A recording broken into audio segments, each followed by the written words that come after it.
Well, welcome back to another speaker's tip. Today, the tip is going to actually come from a lunch I had 2 days ago. I had lunch with a man named Dave Berg. I'm going to show you a picture of Dave. Dave was an executive and writer on The Tonight Show with Jay Leno for 15 years. And there's actually a picture of Dave and Jay on the show. And Dave's written a book called Behind the Curtain. And it says it's an insider's view of Jay Leno's Tonight Show. And he talks about what it was like to work on that show, what it was like to work with Jay. Now, you might ask, what does that have to do with speaking tips? Well, there was some very interesting information that Dave shared with me. Every Tonight Show started with about a 6 to 7 minute dialogue in which Jay would give 25 jokes. That was the target, 25 jokes for the dialogue, for the monologue, every show as it opened. What was the estimation of effort that went in to get those 25 jokes? There were 15 writers that wrote jokes for Jay Leno. Each writer was expected to write 100 jokes for every show. That's 1,500 jokes that would get written that Jay would call down to 25 or 30 or maybe 50. And here was one of the things that Dave was very specific with me on, and that is that Jay didn't really care if he thought the joke was funny. He wanted to make sure the audience thought the joke was funny. So what he would do is he knew the audience in LA was different than the audience in Kansas City. And the audience in Kansas City was different than the audience in Louisville, Kentucky. And that audience was different than New York. He had people on his staff from different parts of the country. He would bring them in the office and tell them jokes and see if they thought it was funny. He would test his material before he went out because he knew it was only as good as the audience was able to accept it and react to it. Now, how's that tie into our speaking experience? There's a lot of speakers that I work with that write a speech and they don't want to change it. They think that's it. I've got my speech down. I just did a video a short while ago on write in abundance. You get to do a 5 to 7 minute speech, write 30 minutes of material and compact it down and get the best of that 30 minutes in that. The percentages that Jay Leno had on his show, which, by the way, was the #1 nighttime talk show for 15 years.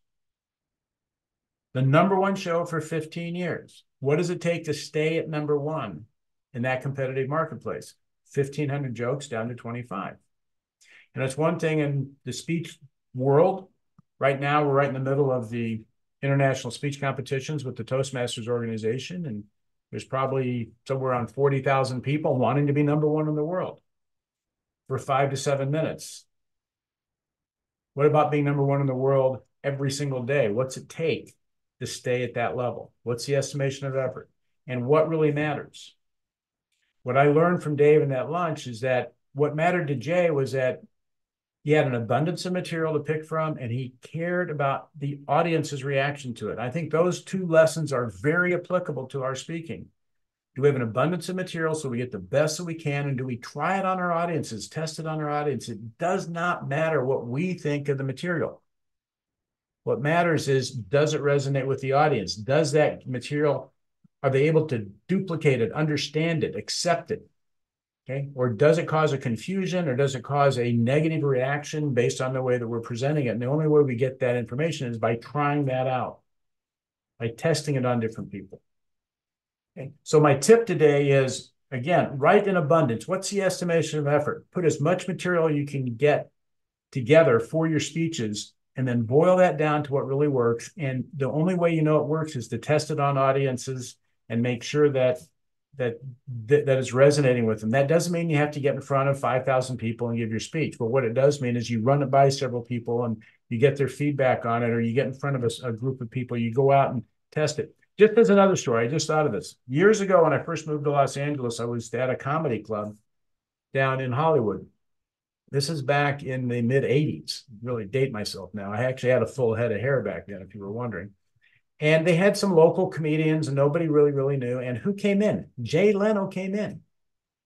And Jay wasn't on the Tonight Show then, but he was a well-known comic. And he came in and he tested material on us. And we didn't know that.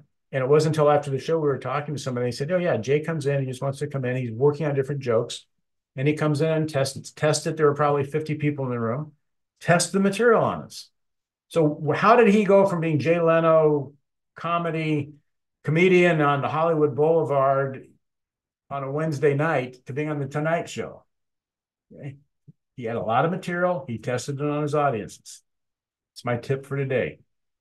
Go out and make a big difference in the world.